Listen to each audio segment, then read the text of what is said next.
결국은 제2의 플라자를 위한 염두에 둔 거 아니냐라는 어떤 그런 흔적들이나 증거들이나 근거들이 슬쩍슬쩍 보이긴 하지만 합의는 되게 어렵다 또는 불가능하다 뭐 이렇게 볼 수 있을 것 같은데. 그런 의심을 하고 그런 말들을 하긴 하는데 가능하지 않다. 미국 제조업하고 금융업이 이제 이해가 서로 맞지 않고 네. 미국이 이제 기축통화의 지위를 놓지 않으려고 하고 있고 트럼프는 연대까지 기축통화를 포기하겠다고 얘기한 적이 한 번도 없고 심지어 달러에서 벗어나려고 하면 벌을 주겠다 이런 얘기까지 했어요. 무디스가 미국 국가신용 등급 한 단계 강등한 소식도 있었고요. 환율에 대한 하락 부분들도 있기도 해서 이 부분들을 경제평론가이신 이병훈 기자님 그리고 서울신문의 문소영 기자님과 함께 이야기 나눠보도록 하겠습니다. 네. 일단 미국에서 이제 달러 약세 이 부분에 대해서 좀 이야기를 먼저 시작을 해볼까요, 이병훈 네. 기자님? 네. 이제 최근 그 미국 그 달러화 움직임과 관련해서 그 금융시장에서 미국이 제2의 플라자 합의를 추진하는 거 아니냐 하는 그런 의심이 좀 감돌고 있습니다. 그렇게 의심하는 사람들이 있습니다.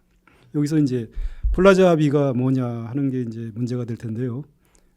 플라자 합의의 플라자는 미국 뉴욕에 있는 대표적인 그 고급 호텔이죠. 가보신 분들이 계실 텐데 그 플라자 호텔에서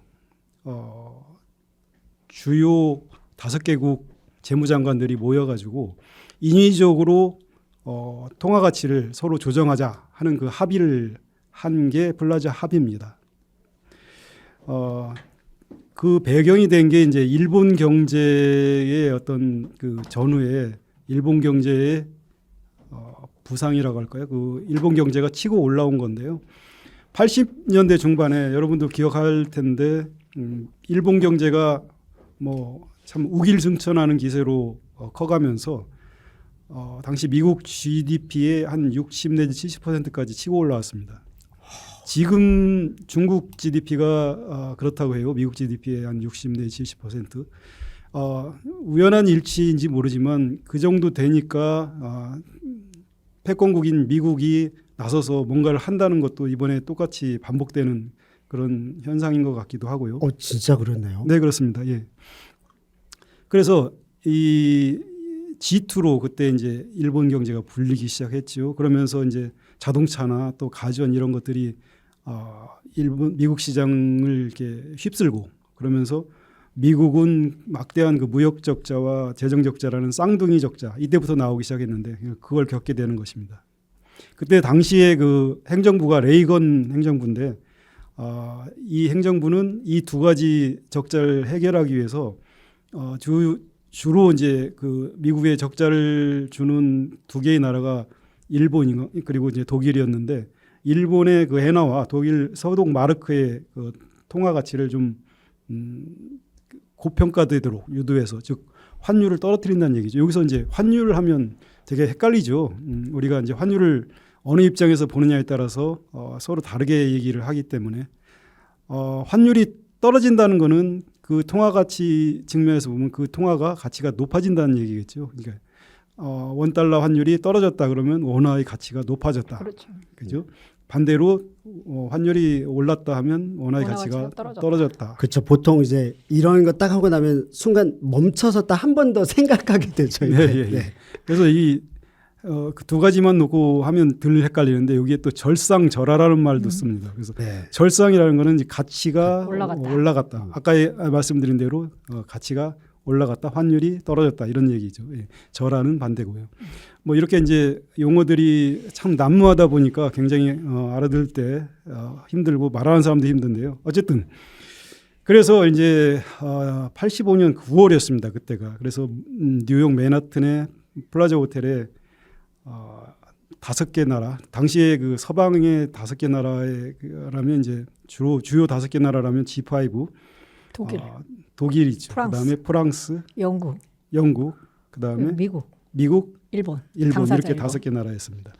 재무장관들이 모였는데 실상 그 이후에 수십 년간 그 금융시장에 회자되는 그 플라자 합의가 나온 그 회담에 비해서는 굉장히 간단했다고 그래요. 회담 시간이 20분밖에 안 됐다고 하고 물론 이제 사전에 조율이 조율을 됐으니까 했겠죠. 사전 조율 다 네. 하고 네. 재무장관 만나서 그래 이제 네. 도장 찍고 예. 어그리하지 어그리 이러고 네. 다 그 동의하지 자리에서 이러고. 그래 이제 합의문도 딱 두 줄이었다 그래요. 미국 달러와 가치를 그 내릴 수 있게, 즉 다른 나라 통화 엔화나 마르크화 가치가 좀 높아질 수 있게 서로 합의한다, 공조한다 이런 내용이었다고 합니다. 그래서 이 합의가 그냥 합의로만 끝난 게 아니고 실제 실행이 돼요. 그 실행하는 방법은 이제 미국과 일본 뭐 소독 중앙은행들이 그 당시 이제 외환 시장에 들어가서 열심히 달러를 팔고 자국 통화 사들이고. 표시 뭐 자산을 사고 막 이런 작업들을 계속 하면서 인위적으로 달러 가치를 떨어뜨리는 거죠. 그죠? 그러면서 이제 엔화는 합의 당시에 달러당 240엔이었는데 1년 뒤에는 153엔, 즉 그만큼 가치가 높아진 거죠.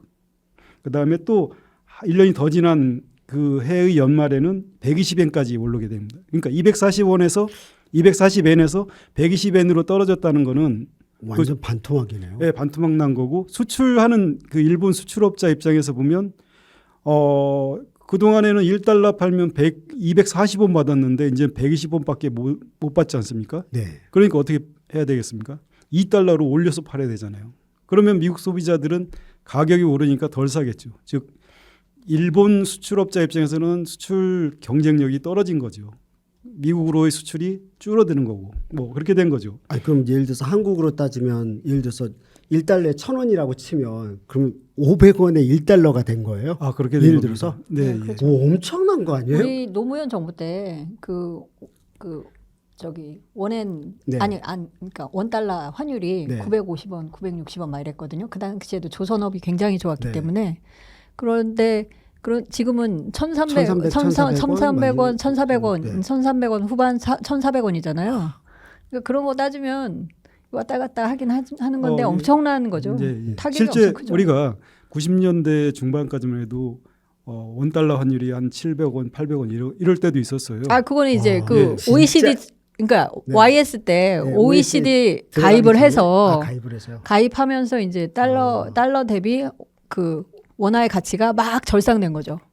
그리고 결국 그거가 IMF의 원인이 됐어요. 예, 그렇죠. 근데 이제 그때 뭐가 좋았냐면 그 밖에 나가서 해외 나가서 너무 뭘 좋죠. 좀 사보려고 하면 굉장히 돈 쓸 맛이 나는 거예요. 아. 우리 돈 네. 700원만 주면 1달러짜리를 사고 하니까. 그렇네요. 그냥 여행 네. 가기는 좋은 여행 거죠. 가기는 그렇죠. 아주 좋은 거죠. 네. 그런 시절도 있었는데 지금은 이제 1,400원이 된 거죠. 1,400원이면 좀 비싸죠. 와. 저희가 제일 좋아하는 그 환율 가격대는 1,000원에 1달러. 1달러가 그 정도 1,000원일 딱 때가 1달러, 제일 1,000원이 응, 그 1달러. 가장 그 알기 쉽고 계산하기도 편하고 쉽고 이제 적정해 보이는데 네. 예, 꼭 근데 이제 그 밑으로 내려가거나 네. 그 위로 올라가면 이제 조금 피곤해지는 거죠. 그래서 결국 이제 미국은 목적한 대로 이 합의를 통해서 일본 상품의 그 침략을 좀 방어를 하고 소독 상품의 침략을 방어해서 어느 정도 무역 수지 적자를 줄이는 데는 이제 성공했죠. 잠깐이었지만 하지만 이제 일본은 그 대가를 혹독하게 치르게 되는 것입니다. 그게 뭐냐면 이제 수출이 아무래도 미국으로 줄으니까 일본 경제에 불황이 오지 않겠습니까? 아무래도 경기가 침체하고 그러니까 뭘 했냐면 일본 정부와 중앙은행이 돈 푸는 정책을 쓴 거예요. 금리를 막 낮추고 재정을 풀어가지고 돈을 쓰고 그렇게 되니까 그게 이제 생산적인 쪽으로 가지 않고 부동산과 주식으로 갔어요. 그래서 80년대 말에 막 니케이 지수 3만인가요? 엄청나게 이제 올라갔고 그 거의 이후에 88년에 예, 그 이후에 그걸 피크를 쳤죠. 회복했나 한 번인가 회복한 거. 회복했어요. 예, 예. 이제.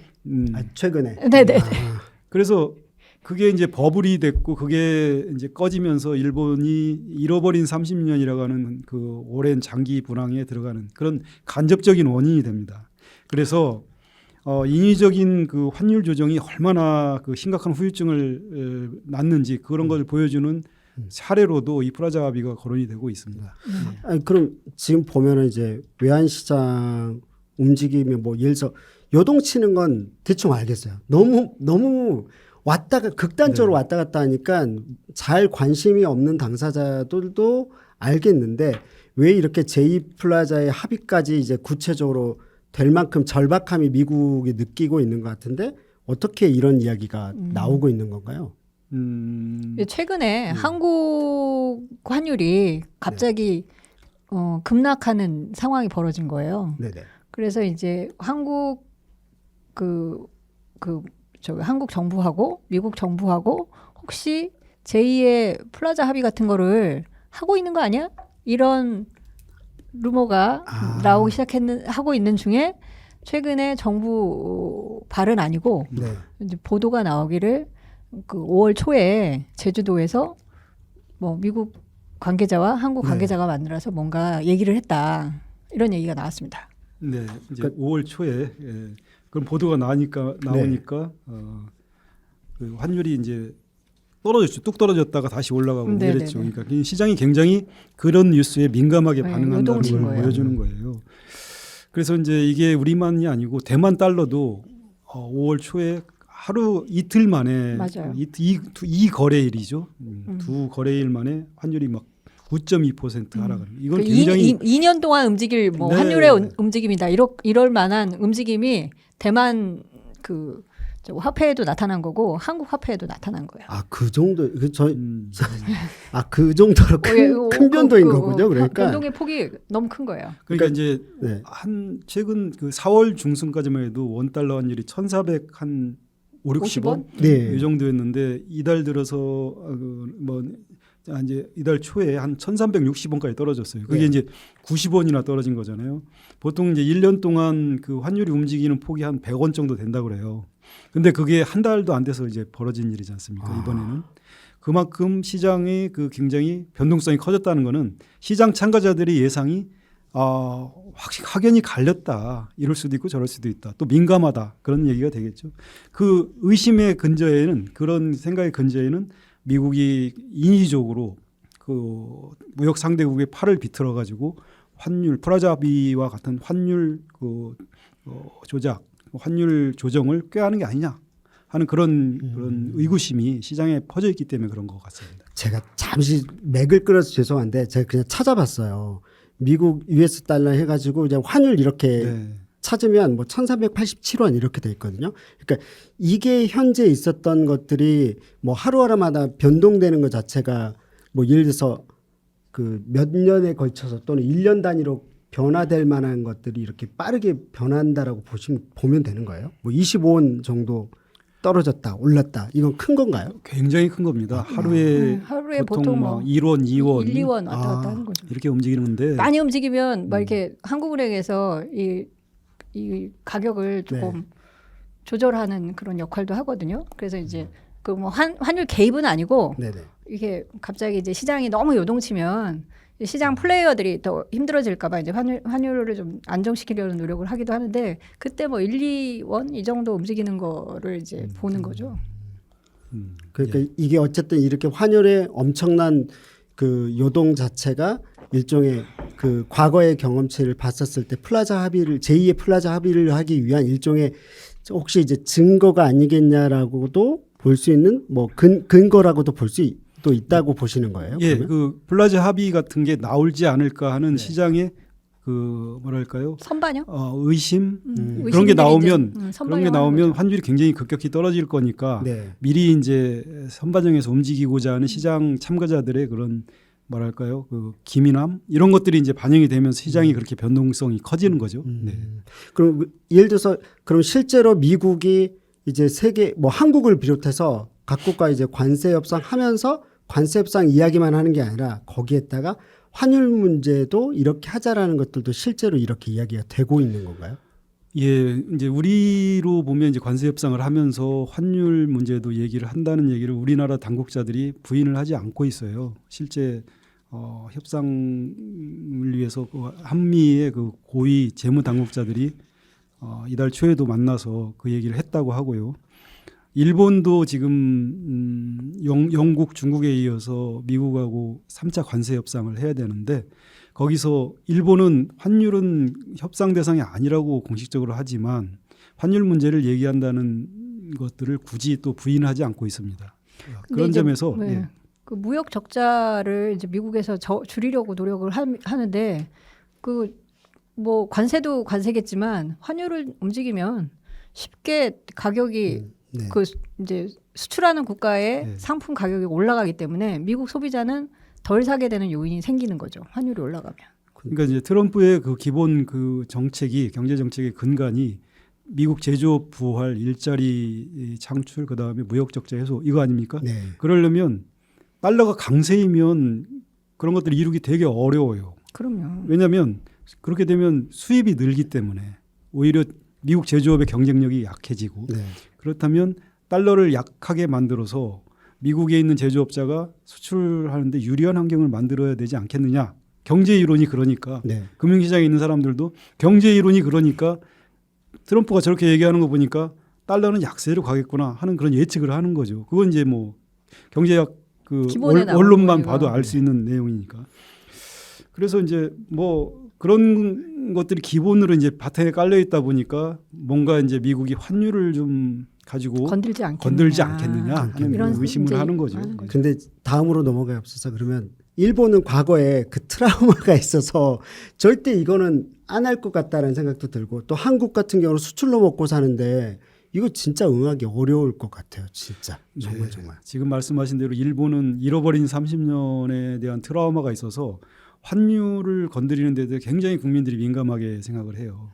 실제 근데 외환시장에서 당국이 환율을 그냥 시장에 맡겨둔다고 말은 하지만 정말 그건 거짓말이에요. 그럼요. 개입해야 항상 돼요. 그 중앙은행이 개입해가지고 적정한 수준 자기들이 본 적정한 수준을 맞춰 나가는 게 네. 실상이거든요. 일본은행도 그렇게 했고 미국과 수시로 이렇게 당국자 간 대화를 하면서 환율 수준을 맞춰가는 게 사실은 그 아무도 얘기하지 않는 진실이거든요. 그럼요. 그렇지만 공식적으로는 부인해야지. 환율은 시장에서 결정되는 거라고 얘기를 하죠. 왜냐하면 미국에서 환율 조작국을 매년 환율 조작국을 그 발표를 해요. 네. 그다음에 조작국, 그다음에 뭐 와칭해야 돼, 그러니까 계속 주시해야 되는 네네. 국가 이런 거 발표합니다. 그리고 우리도 환율 조작국에 끼지 않으려고 엄청 애를 쓰거든요, 노력하고. 그래서 일본은 지금 미국한테 이제 암암리에 그 엔화를 그 엔화 가치를 올려라. 그러니까 이렇게 이제 압력을 받고 있는데 뭘로 방어를 하냐면 G7 그러니까 선진 7개국에서 통화 가치를 인위적으로 조정하지 않는다는 합의가 있었지 않느냐. 우리는 그걸 어길 수 없다. 이렇게 이제 그 미국한테 계속 그 항변을 하면서 버티고 있는 중이에요. 지금 근데 이제 오늘 오면서 뉴스를 보니까 이제 미국하고 이제 일본이 관세 협상을 하면서 그 얘네가 이제 자동차가 굉장히 중요하잖아요. 네. 그래서 자동차 수출을 이제 줄이려고 하는 미국의 이 그 정책에 이렇게 저항해서 미국 국채를 좀 만지작거린다는 얘기가 있어요. 예. 그렇게 사실 되면 환율이 그 지난달에 미국 그 국채가 급격히 올랐지 않습니까? 트럼프가 금리가. 예, 예. 국채 금리가 예. 예. 그 트럼프가 이제 상호 관세를 부과하고 나서 바로 그런 현상이 일어났는데 그때 국채 금리가 오른 건 누군가 국채를 대량으로 매각한 팔았지 거죠. 않았느냐라는 의심이 이제 예. 있었던 건데 저희가 그때는 그게 네. 헤지 펀드라고 예. 헤지 펀드의 가능성이 높다 이렇게 얘기했었었죠. 근데 이제 요즘 슬슬 드러나고 있는 사실이 일본이 많이 팔았다고 하고 그 다음에 이제 중국이 팔았다. 네. 그런 거죠. 그러니까 이제 일본은 잽을 날린 건지 아니면 음. 달러가 이제 약해지고 그 미국 금융시장의 신뢰가 약해질 거를 염려해서 갖고 있는 외환 보유액 굉장히 많아. 일본 1위예요, 1위. 1조 천 몇백억 달러로 아주 1조 달러가 넘게 들고 있는데 너무 많이 들고 있다가 이거 잘못되는 거 아니야? 이렇게 해가지고 좀 팔았다는 얘기가 있고요. 예. 지금 아직 그렇게 이제 실체는 드러나진 않지만 아무튼 관세 협상의 레버리지로 미국 국채를 들고 있는 미국 국채를 이렇게 활용하려고 한다는 얘기가 있어요. 되게 그러니까 어려울 것 같아요. 그 판단. 일본이 이제 그 미국하고는 항상 잘 지내는 것 같고 이번에도 관세 협상도 자기들이 이제 제일 먼저 타결할 거라고 제일 먼저 달려가기도 했는데 실제 하는 걸 보면 상당히 조금 뭐랄까 좀 한 잽을 가지고 네. 하는 뭐 그런 모습도 이제 보이는데 그게 바로 국채 매도, 국채를 파는 그런 걸 통해서 우리도 뭐 한 방이 있다, 뭐 이런 걸 지금 보여주는 그런 것도 이제 있는 것 같아요. 예. 되게 이상한 건데 네. 그 이상한 건 아니고 그 일본이 이제 뭐 미국이 경제가 약해져가지고 아니 미국이 이제 이제 뭐 글로벌 금융위기나 이럴 때 국채 발행을 많이 했어요. 네. 그럴 때마다 이제 미국이 위기를 느낄 때마다 국채를 많이 사줬어요. 일본이. 그러니까 정말 우방국처럼. 그래서 우리가 그런 걸 보면서 야, 쟤네는 정말 영원한 우방이구나 막 이런 느낌이 들게 하고 미국 정부 입장에서도 아, 쟤네는 정말 우리의 우방이야 이런 마음이 들게끔 굉장히 나이스하게 많이 샀었는데 지금 이제 그게 무기가 되고 있을 가능성이 있는 거죠. 참 쉽지 않을 것 같아요. 요것만 들어도 재밌을 것 같아요. 실은 지난주에 보면서도 국채라는 거 아니 뭐 국채를 사봤겠어요. 저희들이 그러니까 뭐 금리가 올랐는지 아닌지 관심도 없었는데 이것만 이야기해도 재밌을 것 같습니다. 그럼 다음으로 그냥 일단 넘어가 볼게요. 보면 스콧 베센트 미국 재무장관 하도 저도 이분하고 친한 것 같은 느낌이 들어요. 하도 말을 많이 해서. 네. 중국 등과의 이제 무역 협상에서 환율 문제를 논의하지 않았다라고 이렇게 이야기를 했다고 해요. 그럼 이제 달러 강세 정책은 변함없다. 근데 앞에서 들어본 이야기를 보자면 분명히 달러 약세를 가기 위한 스텝 받고 있고 그다음에 중국과에 있어서도 아니 결국은 환율 문제에 있어서 일본한테 그렇게 했듯이 중국한테도 그래야 될 것 같은데 이러고 있지 않나요? 네. 그래서 베센트 장관 그러니까 이제 환율에 대해서 당국자들이 얘기하는 거는 액면 그대로 믿으면 안 되는 걸 시장 관계자들은 다 알고 있습니다. 그러니까 항상 그 당국은 그런 부분에 대해서 좀 뭐랄까 부인하거나 모호한 전략으로 가거든. 행간을 읽어야 되는 거죠. 행간을 읽어야 되는 거죠. 그래야 돈을 버는 거니까. 네. 네. 그런데 이제 그런 것들을 믿지 못하는 또 강력한 이유가 하나 있습니다. 여기 이제 밑에 적은 것처럼. 네. 바로 이제 스티브 미란이라는 그 지금은 이제 백악관 경제자문위원회 위원장인데요. 이 사람이 그 작년 12월에 보고서를 하나 내요. 그 보고서가 나중에 이제 공개가 되는데, 그걸 보니까 요즘 하고 있는 트럼프의 관세 전쟁, 뭐 환율 정책 이런 것들이 다 거기에 이제 담겨 있어서 이게 트럼프 정책의 그 밑그림 아니야?라고 이제 사람들이 생각을 하기 시작한 거예요. 그 이제 미란 보고서라고 우리가 얘기를 하는데 한 우리 A4 용지로 20장 남짓한 그 간단한 보고서예요. 그걸 읽어보면 앞으로 트럼프 정부가 어떤 경제 정책을 어떻게 추진해서 미국 그러니까 미국을 다시 위대하게 할 것인가에 대한 어떤 그런 내용들이 쭉 담겨 있습니다. 트럼프가 이걸 제대로 읽었는지는 모르지만 어쨌든 지금 하고 있는 모습을 보면 이 보고서에 나온 게 그대로 이제 진행되는 것 같은 느낌이 드는데. 이 보고서의 핵심이 뭐냐면 인위적인 약달러 추진이에요. 인위적인 달러를 약하게 하겠다. 그럼으로써 뭘 추진하느냐면 달러를 약하게 함으로써 미국 제조업의 부활을 추진하고 미국 내의 공장 투자 유치를 추진하고 그럼으로써 미국 제조업 일자리를 만들고 뭐 그럼으로써 이제 무역 적자도 감소시키고 뭐 이런 내용을 쭉 이제 담고 있습니다. 그런데 그 수단이 굉장히 좀 뭐랄까 우리가 볼 때는 어리둥절하기도 하고 좀 과격한 그런 내용들을 담고 있고요. 경제학자 입장에서 보면 이런 그 경제학 보고서가 있어 할 정도로 경제학적으로는 조금 말이 안 되는 내용이 좀 있습니다. 한 예를 들어보면 달러 가치를 낮추기 위해서 트럼프의 휴양지가 있죠. 마러라고에 다 모아놓고 마러라고 합의를 하겠다는 내용이 있는데요. 플라자 합의의 후속 그 합의로 그 마러라고 합의해서 뭘 하겠다는 얘기냐면 이제 우리 같이 한 7천억 달러 뭐 이상의 그 외환보유고를 미국 국채로 갖고 있거나 뭐 미국 일본처럼 1조 달러 이상의 외환보유고를 뭐 상당 부분 미국 국채로 갖고 있는 그런 나라들을 이렇게 불러 모아 가지고 너희들이 이제 갖고 있는 그 미국 국채 중에 10년물 이하 10년 만기 이하 단기채는 전부 100년짜리 초장기 국채로 교환해. 근데 이제 이자는 별로 없어. 이자는 거의 없어. 이게 뭐죠? 경제적 논리도 아니고 이자 부담 줄이겠다는 거지. 예. 재정 적자 줄이려야 되니까. 경제적 논리도 아니고 그게 뭐죠? 강압도 아니고 예. 그렇게 한다는 게 이제 이 보고서에 담겨 있습니다. 그렇게 하면 어떻게 되느냐? 네. 일단 미국이 이제 지금 이자 부담이 엄청난데 국채 이자 부담 이자 안 주게 되죠. 경단이라고 했죠. 제 일격 이자가 국채로. 미국 국채 이자가 작년에 1조 한 6,600억 달러 정도 됐었습니다. 그래서 이제 국방비가 8,500억 달러인데 넘었다. 예, 그걸 넘어섰죠. 그리고 그런 것들이 이제 계속 그 누적이 되고 하니까 그렇게 되면 이제 100년 만기 무이자 거의 무이자 국채로 바꿔주면 뭐가 되냐면 장기 금리가 떨어지면 그 밑에 있는 30년물 쭉 다 떨어지잖아요. 그러면 이제 금리가 떨어지면 통화는 약세가 되는 거예요. 이론적으로. 왜냐하면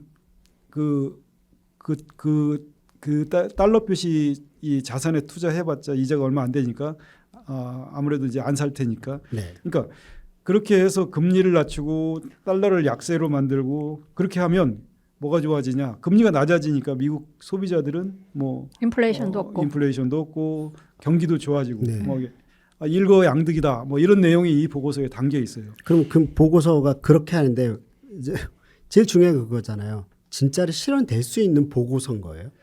지금까지는 그대로 트럼프가 이제 하는 것 같긴 한데 지금 벌써 이제 삐걱거리지 않습니까? 벌써 이제 미국 관세 협상이 뭐 처음에 이렇게 막 기세 좋게 나갔던 거와 달리 구멍 뚫린 그 치즈가 뭐예요? 그 마이런 치즈인가?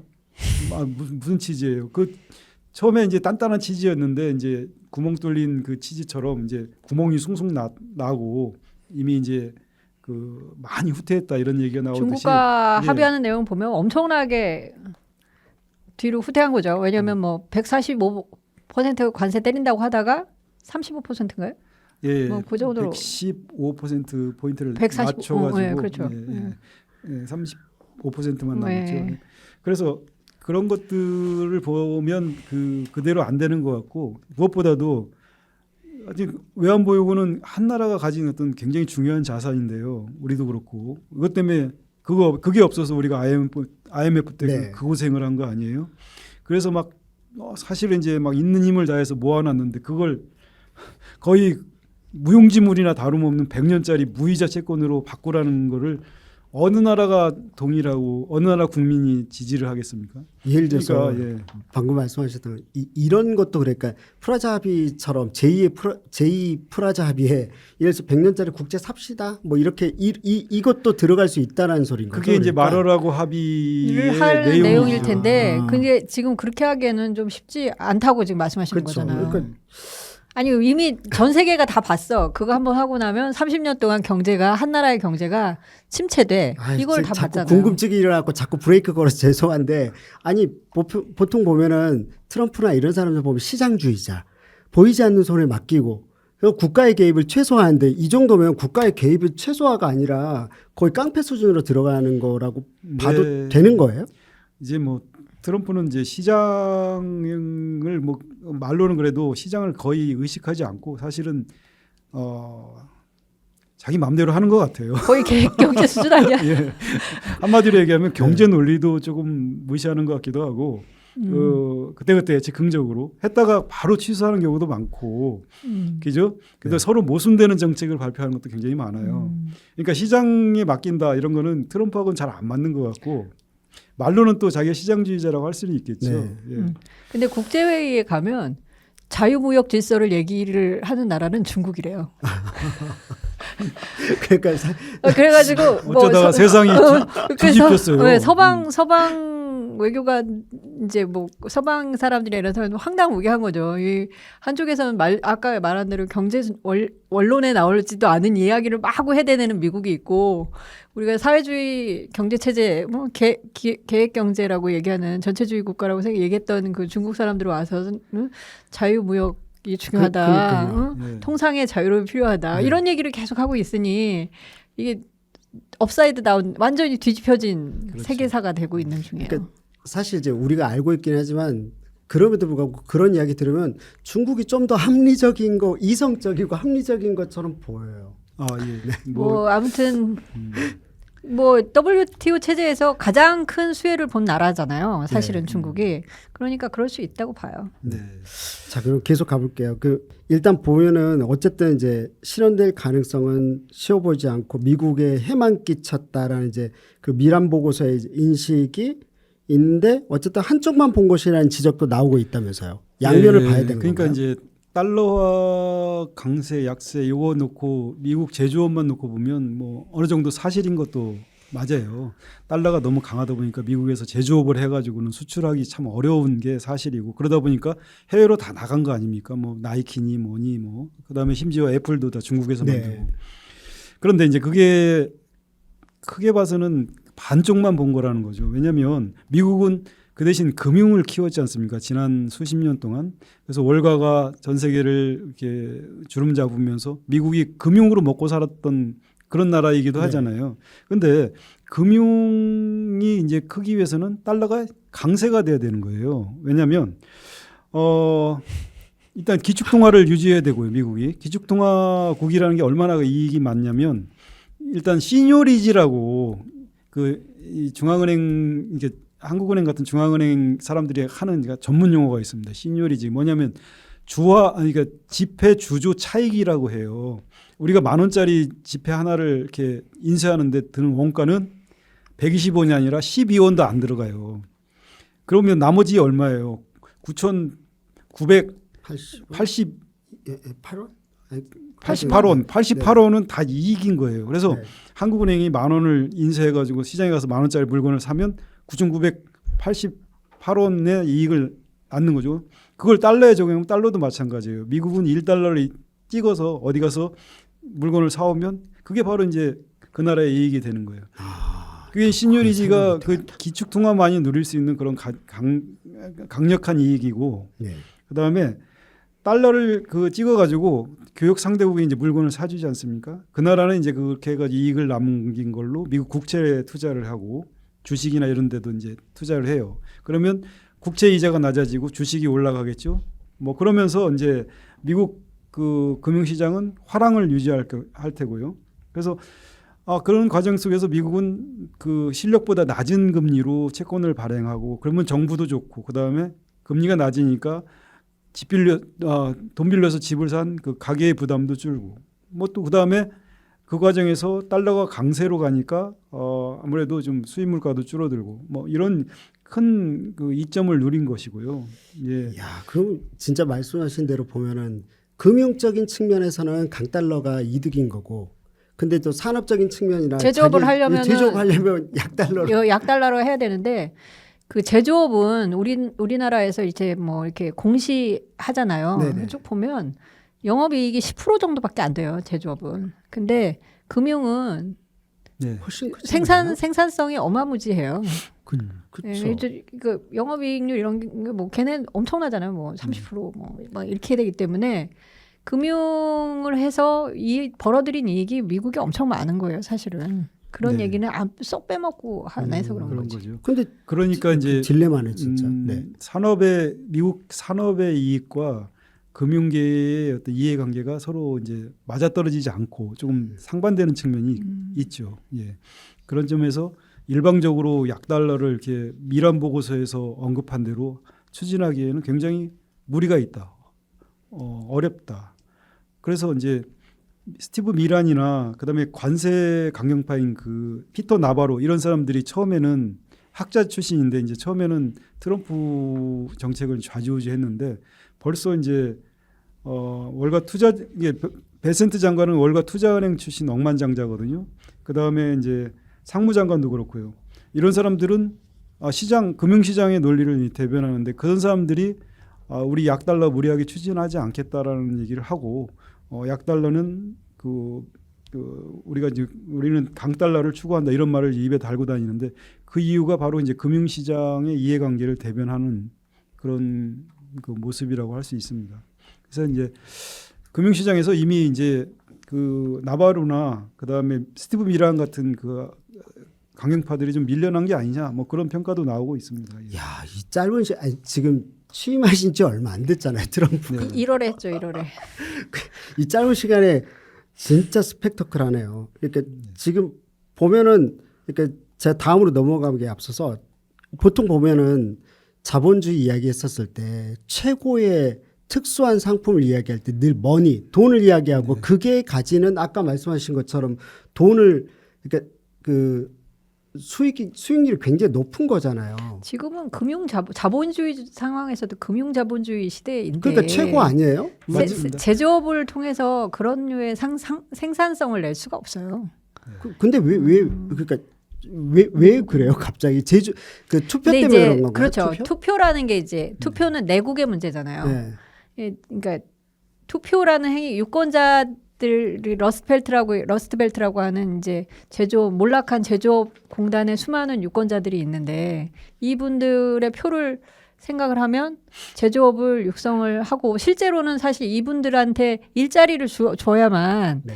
그 뭐야 인간다운 권리를 유지하면서 그러니까 인간다움을 누릴 수 있는 네. 그런 상황이 되는 거잖아요. 그렇죠. 그래서 일자리를 줘야 되는 거는 그 나라 정부 리더들한테는 너무 중요한 일이긴 한 거예요. 그러니까 근데 국가 전체를 따져보면 이게 뭐 맞는 거냐. 그리고 전 세계 정말 다 평평해졌다는 FTA 그 자유무역으로 평평해진 지구촌에서 이런 미국의 정책이 올바른 거냐. 이건 또 다른 얘기라고 보입니다. 그래서 경제는 항상 그 양측면이 있어서 한쪽만 보고 정책을 추진하거나 한쪽만 보고 뭐 투자를 하거나 하기가 참 어렵습니다. 이번에도 미국에도 이제 금융시장과 산업 쪽의 어떤 논리가 다르듯이 그래서 이제 항상 경제학자한테 뭘 물어보면 대통령이 뭘 물어보면 경제학자가 그랬다고 그래요. 한 측면에서 on the one hand 이렇게 하고 on the other hand 이렇게 하면서 양쪽의 그 가능성을 다 얘기하니까 나중에 이제 그래서 결론은 대통령이 뭐야? 그래 결론이 뭐라는 거야 어떻게 하라는 거야 이렇게 답답해했다고 네. 하더라고요. 그래서 on the one hand 영어에서 한 측면에서는 네. on the other hand 다른 측면에서. 그러니까 이제 경제학자는 늘 그렇게 얘기한다는 거죠. 그러니까 대통령 입장에서는 그럼 어떻게 하라는 거냐라고 이제 답답해했다는 실화가 있습니다. 그러면 그래도 이제 그러니까 두 분의 전문가는 그래도 이렇지 않을까요? 전문가는 아니고. 네. 그래도 네. 어쨌든 간에 수렴은 되지 않을까요? 결국은 어느 지점에 그 수렴은 되겠죠, 당연히. 예, 그게 중요한 것 같습니다. 그러니까 이 측면 저 측면이 다 있기 때문에 네. 한쪽에 몰아서 또는 쏠리게 뭘 하기가 되게 어려운 게 경제이기 때문에 약달러를 추진하는 게 제조업을 위해서 이제 중요하긴 해도 금융시장이 그렇게 안 좋으니까 적정한 선, 그러니까 적정한 선이라는 게 굉장히 어려운 말이긴 한데 적정한 선에서 이제 타협을 하거나 적정한 선에서 그 맞춰 나가는 그런 게 이제 앞으로 예상되는 그런 지점이 아닌가 그런 생각이 드는 거죠. 예. 그러니까 그 어느 정도 뭔가에 수렴됐을 때 그 이후에서 복귀하면서 뭔가 보이지 않을까 싶어요. 그래도 한 관세 한 30%는 맞고 가는 것 같기는 해요. 네. 전 세계적으로. 기본 관세 10%에 보편 관세 10%에다가 포기하지 않을 것 같고요. 네. 그게 이제 왜 그렇게 됐냐면 그걸 통해서 관세 수입으로 그 일단 미국 세수 보충을 좀 해보려고 하는 것 같아요. 왜냐하면 트럼프가 지금 감세 정책을 또 추진하잖아요. 감세를 하면 뭐 경기가 살아난다 이런 그 자유주의 경제학 논리에 따라서 감세를 지금 추진하고 있잖아요. 그 하원도 통과했다고 하는데 일단 감세하면 세수가 줄어드는데 그걸 좀 어떻게 관세로 좀 메워보려고 하는 거. 그럼 못된 신부 아니에요? 근데 이제 사실은 그 관세를 근데 이미 월마트가 이번 주인가 지난주에 저 상품 가격들을 10%인가 20% 올렸어요. 올렸어요? 네. 그러니까 말씀하신 대로 인플레이션이 관세를 지금 이제 시작되고 있는 거예요. 부과하면 수입업자가 그러니까 미국 내 수입업자 월마트 같은 수입업자가 관세를 내는 거예요. 수출국이 내는 게 아니라. 다만 이제 트럼프의 기대는 잘하면 덜 사라 이런 거지. 덜 사라. 수출국이 어떻게 물건값을 내려서 관세 부담을 좀 줄여주지 않을까? 그 수출국이 부담하지 않을까? 뭐 그런 기대를 하고 있는데 원칙적으로는 그 월마트 같은 수입업자가 내는 거고 미국 소비자가 관세를 부담하는 거예요. 우리가 맨날 그 얘기 했잖아요. 그래서 이제 그러니까요. 그 파월이 금리를 인하할 거라고 뭐 여러 차 몇 번에 걸쳐 더 할 거라고 했는데 지금 파월이 하기가 어려워요. 왜냐하면 지금 월마트가 미국의 이렇게 그 대형 마트 중에 가장 바닥에 있다고 볼 수 있는 우리식으로 하면은 월마트가 다이소네요. 일종의 굳이 말하자면 큰 다이소. 그러니까 아주 저렴하게. 네, 아무튼 뭐 우리식으로 하면 재래시장 같은 수준일 거라고 생각이 되는데 그리고 이제 그 위로 이제 굉장히 중산층이 가는 그런 마트들이 다 이렇게 그 위로 쌓아지거든요. 그러니까 월마트가 가장 밑바닥에 있는 그런 마켓인데 그 마켓에서 이미 10에서 20%씩 상품 가격을 올린다는 건 인플레이션이 그만큼 진전된다는 거고 가장 낮은 수준에서 이 소득을 가지고 있는 사람들이 굉장히 큰 타격을 받는다는 거예요. 그러니까 아니 방금 말씀하셨죠. 세금 아니 누가 봐도 잘 모르는 사람들 그 세금 수출해서 내는 것 같지만 알고 보면 미국에 있는 국민이 내는 거 아니에요?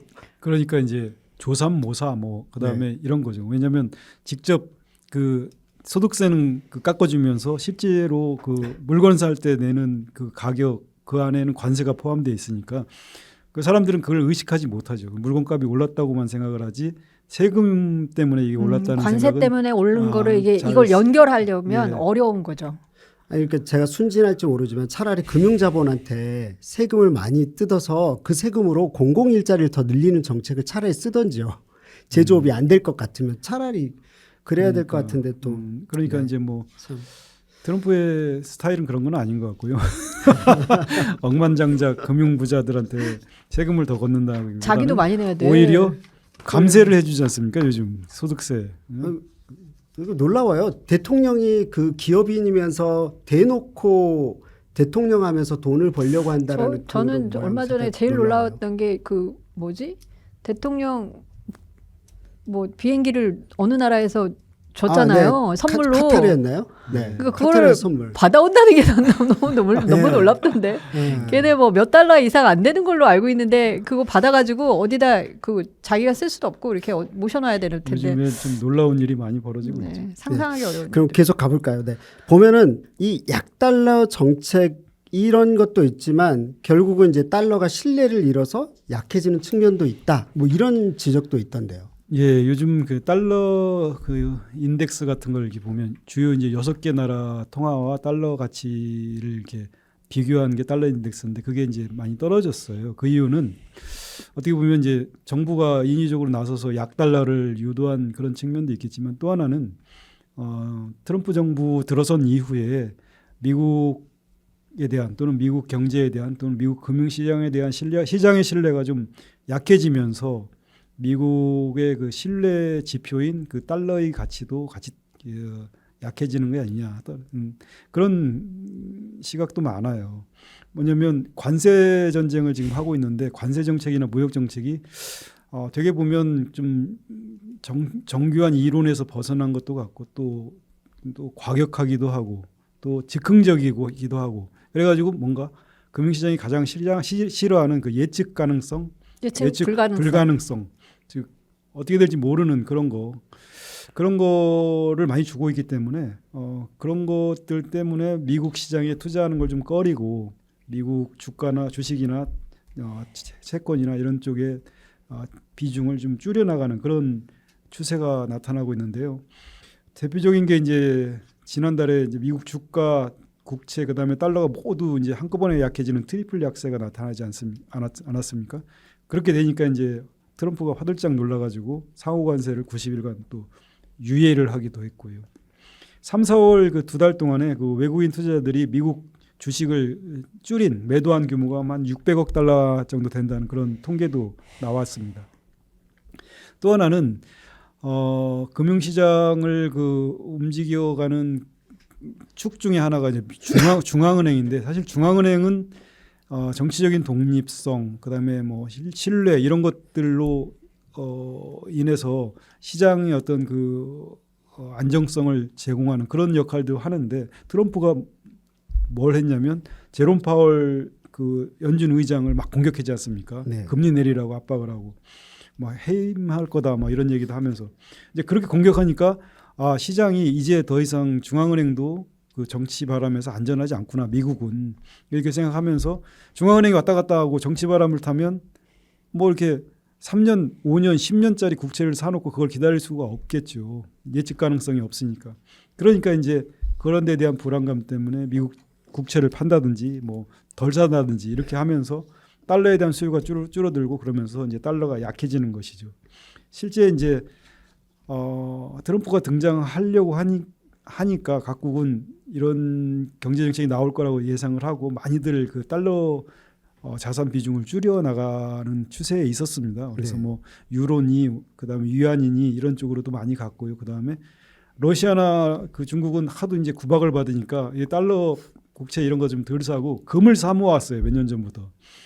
요즘 금값이 얼마나 비쌉니까? 한 돈에 한 70만 원 가나요, 요즘에? 그거 넘는 것 같아요. 넘는. 1년 사이에 막 한 50만 원에 70만 원 가고 이래요. 금이 왜 이렇게 비싸지는 거예요? 그랬더니 누구한테 물어봤더니 중앙은행이 사들여서 그래. 그러더라고요. 금은 항상 보면 중앙은행이 이제 비축통화 하나로 이제 사는 거니까. 아니, 금태환도 아닌데 왜 이렇게 올라가는 거예요, 대체? 결국은 이제 뭔가에 이제 투자를 해 놓고 있어야 된다는 거죠. 이제 그렇기 때문에 그렇고 또 하나는 비트코인이나 뭐 스테이블 코인 이런 것 쪽으로도 다변화하는 그런 움직임이 나타나고 있습니다. 예. 네. 하여튼 뭐 이게 진짜 그 끝이 어떻게 될지가 너무 궁금해요. 너무 궁금해요. 하도 요즘에는 너무 드라마틱해서. 그러면 어쨌든 이 앞에 이야기를 쭉 들어보자면 결국은 제2의 플라자를 위한 염두에 둔 거 아니냐라는 어떤 그런 흔적들이나 증거들이나 근거들이 슬쩍슬쩍 보이긴 하지만 합의는 되게 어렵다 또는 불가능하다 뭐 이렇게 볼 수 있을 것 같은데 어떻게 될 것 같으세요? 시장에서는 그런 의심을 하고 그런 말들을 하긴 하는데 쭉 따져보면 잘 가능하지 않다. 뭐냐면 금방 말씀한 대로 미국 제조업하고 금융업이 이제 이해가 서로 맞지 않고 네. 그다음에 미국이 이제 기축통화의 지위를 놓지 않으려고 하고 있고 트럼프는 연대까지 기축통화를 포기하겠다고 얘기한 적이 한 번도 없고 심지어 기축통화에서 달러에서 벗어나려고 하면 뭐 벌을 주겠다 이런 얘기까지 했어요. 그다음에 이제 무역 상대국들의 협조가 있어야 되는데 그게 안 됩니다. 플라자 합의 때는 5개 나라 재무장관만 불러가지고 하면 됐잖아요. 근데 지금은 이제 얼마나 많아졌습니까? 중국, 브릭스, 인도, 그다음에 유럽, 중동 등 이렇게 많은 그 무역 상대국이 다변화돼가지고 이들 나라가 일사불란한 협력을 할 가능성이 거의 없죠. 그리고 이제 85년 그 당시에 외환시장 규모가 전 세계 외환시장 규모가 약 하루에 2천억 달러 정도 거래가 됐다 그래요. 그런데 지금은 7조 달러가 넘게 거래되고 있다고 합니다. 7조 달러. 35. 예. 그래서 중앙은행이 아무리 그 외화가 많더라도 이 시장에 들어가서 달러를 인위적으로 약하게 만들고 그다음에 자국 통화를 강하게 만드는 개입을 해서 효과를 내기가 좀 되게 어려운 그런 상황이죠. 이런저런 것들을 이제 그 다 종합해 보면 제2의 플라자 합의는 가능하지 않다. 이런 그 결론이 나오는 거고요. 다만 이제 관세 협상을 이렇게 하면서 미국이 볼 때 야, 이 나라는 이렇게 환율 조작국 같아 또는 뭐 이렇게 이제 의심이 가는 나라들이 있죠. 좀 있으면 이제 중국 주로 이제 중국이 환율 타격일 거라고 중국이 봅니다. 주로 늘 타겟이 됐는데 환율 보고서 같은 게 나오지 않습니까? 해마다 나오나요? 네. 그런 거에서 이제 환율 조작이 의심되는 나라들 이런 나라들은 관세 협상을 하면서 관세를 무기로 해가지고 환율 좀 그 조정해 뭐 이런 정도의 그 압력 또는 이런 얘기들을 건건히 하지 않을까. 우리나라는 어떻게 될까요? 우리도 우리 너무 이미 너무 절하되어 있는데. 네, 우리도 이미 뭐 1,415원 굉장히 약하죠. 1,350원 예. 정도 이미 옛날에는 이게 그 외환 위기 때 환율이에요. 97년. 그런 거죠. 그러니까 네. 엄청나게 그리고 이 정도 됐는데? 2008년에 그 글로벌 금융 위기 때도 1,400원 그 정도. 언저리였어요. 그러니까 이게 이미 우리는 외환 위기 수준의 우리나라 두 번의 이제 아니 한 번의 외환 위기와 한 번의 글로벌 금융 위기가 있었는데 그 당시에 있었던 그 환율 상태까지 이미 왔기 때문에 이 충분히 환율이 약화되어 있는 상태거든요. 그런데 이게 우리가 그런데 그게 이제 환율을 1,450원, 60원이 간 게 우리 수출을 많이 하자고 한 건 아닌 그렇죠. 거예요. 이게 맞아요. 그 이유가 이제 서학개미들이 하도 그 많이 투자하다 보니까 네네네. 미국 금융시장 미국에다. 이런 데 네. 그래서 그 달러에 대한 예. 수요가 너무 강해지면서 달러에 대한 수요가 원화가 강해지면서 약화된 원화가 거죠. 약화된 거라서 우리가 인위적으로 뭐 수출 많이 하기 위해서 원화를 약세로 가져갔다 이런 것들은 아니라는 설명을 좀 할 수 있는 상황이죠. 그래서 그렇더라도 우리로서는 약간 불편한 게 있지 않습니까? 예를 들어 저는 근데 예. 1,400원에서 1,350원 이 정도의 환율을 보고 있으면 약간 불안합니다. 왜냐하면 제가 아까도 말씀드렸듯이 외환위기 상태 시절에 있었던 환율이고 글로벌 2008년에 글로벌 금융위기 때 나타났던 환율의 상태인데 야 이거 이렇게 좀 높아도 되나? 그러니까 원화 가치가 이렇게까지 낮아도 되나? 이런 생각을 좀 하고 우리는 있어요. 외환위기에 그 트라우마가 있어서 환율이 맞아요. 높아지면 불안합니다. 불안해지죠. 네. 그리고 일단 예, 그러면 그런 거잖아요. 그러니까 사실은 환율 그 자체가 높아지면은 수출할 때는 저렴할지 몰라도 근데 원자재 가격은 워낙 더 네. 비싸져서 들어오니까 사실 그게 상세가 안 되는 거죠. 그게 양쪽 측면이 다 있어서 맞아요. 어느 측면이 유리하다고 할 수는 없거든요. 그래서 우리가 그랬더라도 1,400 우리 경제의 실력에서 달러당 1,450, 60원은 너무 과도하게 높았다는 그런 느낌들이 있었는데 뭐 원건 원치 않건 간에 이게 한 1,300원대, 1,200원대까지 이렇게 낮아져서 원화가 강세가 된다면 어찌 보면 뭐 그 당국자 입장에서는 뭐 안 그래도 좀 그렇게 되길 바랬는데 뭐 괜찮지 않냐 이런 생각을 가질 수 있지만 또 어떻게 보면 뭐 다양한 측면이 있어서 일단은 지켜봐야 될 것 같습니다. 네. 그 오늘 뭐 제2의 플라자 합의를 이야기했지만 사실 앞에 있었던 관세, 뭐 국제 약달러 모든 것들이 총망라돼서 이야기 나오는 느낌인 것 같습니다. 그래서 일단 계속해서 지켜봐야 되는 게 일단은 상황인 거잖아요, 그렇죠? 네.